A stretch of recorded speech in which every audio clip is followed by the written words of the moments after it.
హర్ష సాయి గారు అందరికీ ఎలా తెలుసంటే, ఆయన అందరికీ సాయం చేసేటువంటి వ్యక్తిగా, పేదవాళ్ళు ఎక్కడుంటే అక్కడికి వెళ్ళి తానే స్వయంగా కలిసి అందరికీ హెల్ప్ చేసేటువంటి వ్యక్తిగా, ఒక మంచి యూట్యూబర్‌గా తెలుసు అందరికీ. బట్ ఇది కొత్త కోణాన్ని ఈరోజు చూస్తున్నాము. ఎవరైతే ఉన్నారో ఆ లేడీ తనని మోసం చేశారని చెప్పి, అలాగే ఒక మూవీకి సంబంధించిన ఇష్యూలో ఇద్దరి మధ్యన గొడవయిందని, తర్వాత పెళ్లి విషయం కూడా ప్రస్తావనకు వచ్చిందని, వాళ్ళ నాన్నగారే స్వయంగా పెళ్లి చేసుకోవాలి అనే ప్రపోజల్ పెట్టారు అని హర్ష సాయి నాన్నగారే. సో ఇద్దరి మీద కేసు ఫైల్ చేయటం. తర్వాత ఇంకొక ఘోరమైనటువంటి ఆరోపణ ఏం చేస్తున్నారంటే, ఆమెకి మత్తు పదార్థాలేవో ఇచ్చి ఆమెను దే కాకుండా ఆ వీడియోస్‌ని వైరల్ చేస్తాము అని బెదిరించారు. ఈ సినిమాకి సంబంధించినటువంటి రైట్స్ గనక ఇవ్వకపోతే అనేది వాళ్ళ కంప్లెయింట్‌లో చెప్తున్నటువంటిది. ఓకే. సో అసలు ఏం జరిగింది సార్ చెప్పండి? ఈ పర్టిక్యులర్‌గా మీరు చెప్తున్న ఎలిగేషన్స్ ఏదైతే ఉన్నాయండి, 1 ఎక్స్‌టార్షన్ డబ్బులు, 2 ఫిజికల్ అబ్యూజు, 3 సెక్షువల్ అబ్యూజు, 4 ఏదో సినిమా రైట్స్. వీటన్నిటి గురించి మీకు ఒకటొకటి చెప్తా. ఇప్పుడు ఈ అమ్మాయి ప్రొడ్యూసర్ అని చెప్తున్నారు. అవును. ప్రొడ్యూసర్ అంటే ఇప్పుడు ఈ అమ్మాయి దేన్ని ప్రొడ్యూస్ చేసింది ఇప్పటి వరకు, అసలు ఎన్ని సినిమాలు తీసింది, ఎక్కడ ఏ సిరీస్ లో ఉంది, లేకపోతే ఏ వెబ్ సిరీస్ లో ఉంది, ఈ అమ్మాయి బిగ్ బాస్ ఏదన్నా కొన్ని సినిమా, ఈ అమ్మాయి యాక్టర్ తప్ప ప్రొడ్యూసర్ కాదు. Point number 1. హర్ష సాయి ఇప్పుడు ఆల్ ఇండియాలో అసలు ఇతనుకున్న ఫ్యాన్ ఫాలోయింగ్, కోట్ల మంది అభిమానులు, ఇవన్నీ మనకు తెలుసు. హర్ష సాయి 30 సెకండ్స్ వీడియో చేస్తే ఎంత డబ్బులు వస్తున్నాయి, అది ఎంత డబ్బులు వస్తున్నాయి అనేది వీళ్ళే చెప్తున్నారు. 1 crore 2 crores. సరే అది అబద్ధమా లేకపోతే నిజమని తర్వాత మాట్లాడితే, అలాంటి హర్ష సాయి ఈ అమ్మాయి దగ్గర 2 కోట్లు తీసుకున్నాడు అన్నదే 100కి 200% అబద్ధం అబద్ధం అబద్ధం. ఈ 2 కోట్లు ఎలా ఇచ్చింది, ఏ రూపంలో ఇచ్చింది అంటే నగదు రూపంగా ఇచ్చిందా, బ్యాంక్ ట్రాన్స్ఫరా, ఆర్టీజీఎస్ఆ, డీడీయా, డ్రాఫ్టా? No evidence. రెండో పాయింట్, అసలు ఇప్పుడు ప్రేమ, ఈ ప్రేమ ఇప్పుడు ఆడియోలు మనోళ్ళందరూ దాదాపుగా అన్ని వీడియోల్లో వస్తున్నాయి. దాదాపుగా కొన్ని వందల ఆడియో కాల్స్ ఉన్నాయి. అసలు ప్రేమ ఏంటంటే ఎవరిని ప్రేమించారు, ఎవరు ఏం మాట్లాడుతున్నారు, ఎవరు ప్రేమని అమ్మ ఇది వద్దు నాకు ఇష్టం లేదని ఎవరు చెప్పారు, అబ్బాయి చెప్పాడా అమ్మాయి చెప్పాడా? అంటే ఇప్పుడు అమ్మాయి ఇప్పుడు ఎక్కడ క్యాప్షన్ చూశాను, అమ్మాయి ప్రేమను వద్దంటాం నేరంలా కనిపిస్తుంది నాకు. ఇప్పుడు అబ్బాయి లవ్ చేస్తే అమ్మాయి వద్దంటుంది, అమ్మాయి అలా ఈక్వల్ రైట్స్ ఉండాలి కదా. చాలా స్పష్టంగా మీరు ఆడియో క్లిప్పులు చూస్తే ఎంత స్పష్టంగా చెప్పాడంటే, వద్దు మనకి ప్రేమ ఇవన్నీ వద్దు, నేను వేరే, నా జీవితం వేరు, నా స్టైల్ వేరు, నా విధానం వేరు, ఇవన్నీ నాకు పడవని చాలా స్పష్టంగా చెప్పాడు. అవన్నీ మీరు you can check audios.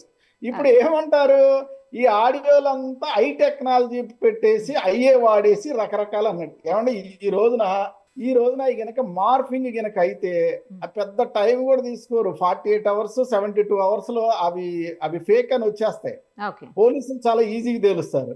Audio క్లిప్పింగ్లు చూస్తే మనకు చాలా క్లారిటీ వస్తుంది. ఇక మూడో పాయింట్, ఇప్పుడు వాళ్ళు ఏదో ఒక వీడియో పెట్టారు, అన్సీన్ సీన్స్ కానీ లేకపోతే అన్సీన్ ఆర్టికల్ ఏమున్నాయి, ఒక మత్తు మంది ఇచ్చి, డ్రగ్స్ పెట్టి, లేకపోతే బలవంతం చేసి, అది వీడియో రికార్డ్ చేసి, అసలు హర్ష సాయి కొన్ని ఫ్యాన్ ఫాలోయింగ్ ఇంత టైం ఎక్కడ ఉంది? ఇప్పుడు ఈ అమ్మాయి ఒక యాంకర్ తీసుకొచ్చి పరిచయం చేసింది ఫస్ట్ ఆఫ్ ఆల్, ఇప్పుడు 2 years బ్యాక్. ఆ యాంకర్ యూట్యూబ్ లో ఇతని ఫాలోయింగ్ కి ఒక డాన్స్ వీడియో చేద్దామన్న ఉద్దేశంతో వచ్చిన అమ్మాయి, దానికేమో ఇతనేమో ఒప్పుకోవాలి. తర్వాత మళ్ళా కొంతకాలానికి నెట్ఫ్లిక్స్ లో సినిమా తీయాలి లేకపోతే వెబ్ సిరీస్, వాళ్ళు కూడా అదే మాట్లాడుతున్నారు. ఇప్పుడు దీనికి సినిమా తీయడానికి ఇతను ఒప్పుకున్న మాట యథార్థం. ఆ సినిమా పేరు మీకు తెలుసు కదా, మెగా. అది చాలా అద్భుతంగా, అంటే కొన్ని కోట్ల మంది ఆ ట్రైలర్ చూశారు. ఎప్పుడైతే ఈ ట్రైలర్ సక్సెస్ వచ్చిందో చాలా మంది ప్రొడ్యూసర్లు ఇప్పుడు ఈ అమ్మాయి నిజంగానే ప్రొడ్యూసర్ అని ఈ అమ్మాయిని అప్రోచ్ అవటం.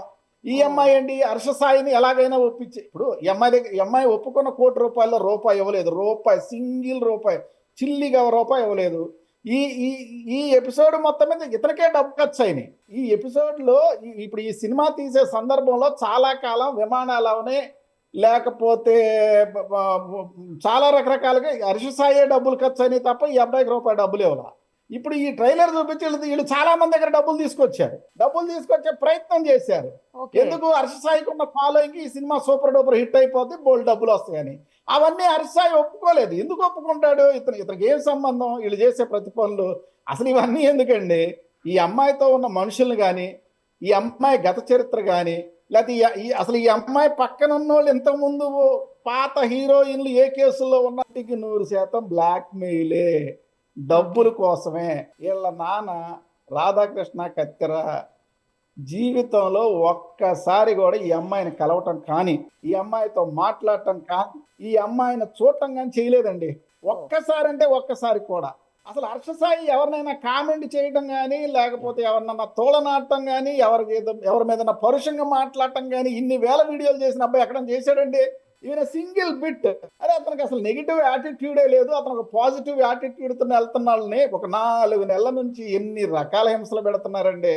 కాసేపు బెట్టింగ్ యాప్స్ అంటారు, కాసేపు ఏమో అసలు ఇతను డబ్బులే పెట్టలేదు, డబ్బులే పంచలేదు, అవన్నీ ఫేక్ వీడియోలు అంటారు, కాసేపు ఏమో ఇతను సపోర్ట్ చేసిన వాళ్ళందరినీ తిడతారు. ఇప్పుడు ఇది లాస్ట్ ప్రయత్నం అమ్మా. అంటే హర్ష సాయిని భూస్థాపితం చేసేయాలా, సోషల్ మీడియాలో కనపడకూడదు, అతని పేరు వినపడకూడదు, అతన్ని ఎలా అయినా బదనాం చేయాలన్న చేసి, ఎందుకంటే వీళ్ళు ఒప్పుకున్నట్టు డబ్బులు ఇవ్వట్లేదు కాబట్టి ఆఖరి ప్రయత్నంగా ఈ కేసు తీసుకొచ్చారు తప్ప దీంట్లో 1% కూడా నిజం లేదు లేదు లేదు లేదు. కానీ హర్ష సాయికి ఇక్కడ ఉండేదానికి షెల్టర్ కూడా ఆమె ఏర్పాటు చేసిందని కూడా చెప్తున్నారండి. ఆమె చాలా అంటే ప్రొడ్యూసర్ గా బాగా ఫైనాన్షియల్ గా సౌండ్ పర్సన్. సరే, మీ పాయింట్ కూడా వస్తా.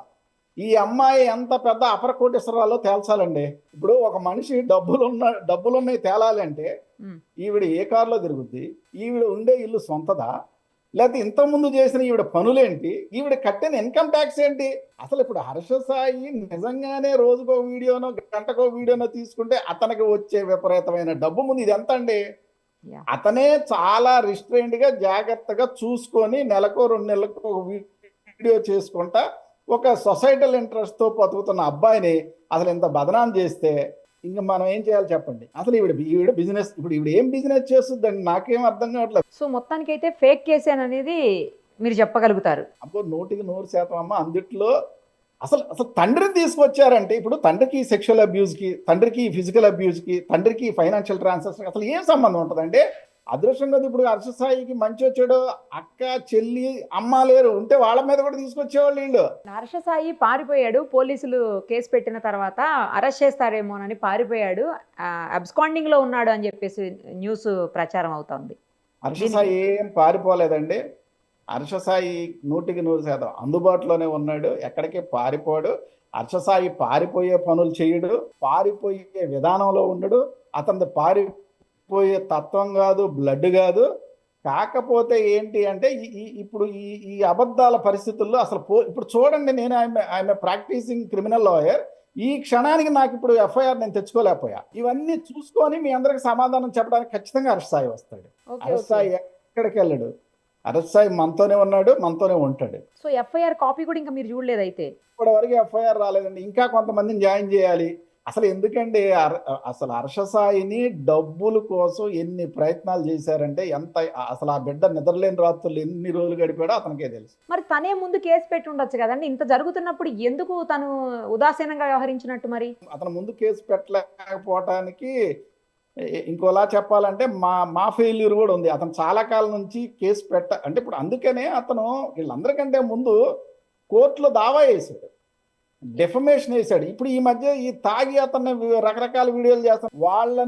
వాళ్ళనే విశాఖపట్నంలో ఒక డెఫమేషన్ కేసు రాశాడు. అది వాయిదా జరుగుతుంది, 3 నెలల నుంచి వాయిదా ఎప్పుడో తెలుసుకుంటారు తప్ప వాళ్ళు కోర్టుకు రారు, సమన్లు తీసుకోవడానికి పారిపోతారు. వాళ్ళు ఏం కోర్టు ఫేస్ చేయట్లేదు. హర్ష సాయి ఇప్పుడు ఒక ఆడపిల్ల మీద ఎందుకులే అన్న ఉద్దేశం చాలా అసలు 3-4 నెలల నుంచి ఇదే ప్రయత్నం అండి. ఇది ఈ రోజుతో వచ్చింది కాదు, లేకపోతే మొన్న రాసిన 0 ఎఫ్ఐఆర్ కాదు, నిన్న రాసిన ఎఫ్ఐఆర్ కాదు, 1425 కాదు, ఇది చాలా కాలం నుంచి నడుస్తుంది. అదే తనే ముందుగా కోర్టును అప్రోచ్ చేయి ఉంటే లేదా పోలీసులను అప్రోచ్ చేయి ఉంటే బాగుండేది అనేది ఒకటి వినిపిస్తోంది. ఒకవేళ తన వైపు న్యాయం ఉండింటే, అమ్మాయి చెప్పేదంత అబద్ధం అయ్యి ఉంటే. కోర్టుకి వెళ్ళి ఇప్పుడు యాక్చువల్గా అయితే సివిల్ డెఫమేషన్లు, క్రిమినల్ డెఫమేషన్స్ అన్ని వేసే ఉన్నామండి. కొన్ని నంబర్లు అయినాయి, కొన్ని అవ్వాల్సినవి ఉన్నాయి తప్ప. అంటే ఒకటండి, చూస్తా మన ఇంట్లో మనకే ఆడపిల్లలు ఉన్నారు. ఇప్పుడు సొసైటీలో ఇప్పుడు మనం చూస్తున్నాం, భార్య భర్తను కొట్టినా వచ్చి భర్త నన్ను కొట్టాడండి చెబితే నమ్మే పరిస్థితి సొసైటీలో ఉందా మీరు చెప్పండి? అందుకని ఇప్పుడు ఫ్యామిలీ కోర్టులో రష్ చూస్తే అర్థమవుద్ది. కొంచెం ఆడపిల్ల కదా, కొంత చూద్దాంలే అన్న ఉద్దేశంతో మేము కూడా కొంత సంయమనం పాటించాం. కొంత ఎక్కువ ఆలోచించడం వల్లే ఇప్పుడు ఈ పిచ్చ కేసులతో వీళ్ళు వచ్చారు. వీళ్ళు ఎట్టి పరిస్థితుల్లో హర్ష సాయిని ఏమీ చేయలేరు. హర్ష సాయికి ఏమీ కాదమ్మా, హర్ష సాయి కడిగిన ముత్యంలాగా బయటకు వస్తాడు. సో త్వరలో అంటే ఎఫ్ఐఆర్ మీ చేతికి వచ్చిన వెంటనే హర్షసాయి వచ్చి అందుబాటులోకి ఏం జరిగింది, ఎక్కడ ప్రాబ్లం అయ్యింది అనేది చెప్తాడని ఆశించవచ్చా అండి? ఆశించవచ్చండి. ఒక రోజు అటో ఇటో ఖచ్చితంగా హర్షసాయి వచ్చి ప్రతి దానికి సమాధానం చెప్తారు. హర్షసాయిని ఏ విధంగా ఇబ్బంది పెట్టాలనుకున్నారో అందరికీ సమాధానం చెప్తారు. అదే రీతిలో సమాధానం జరుగుతుంది.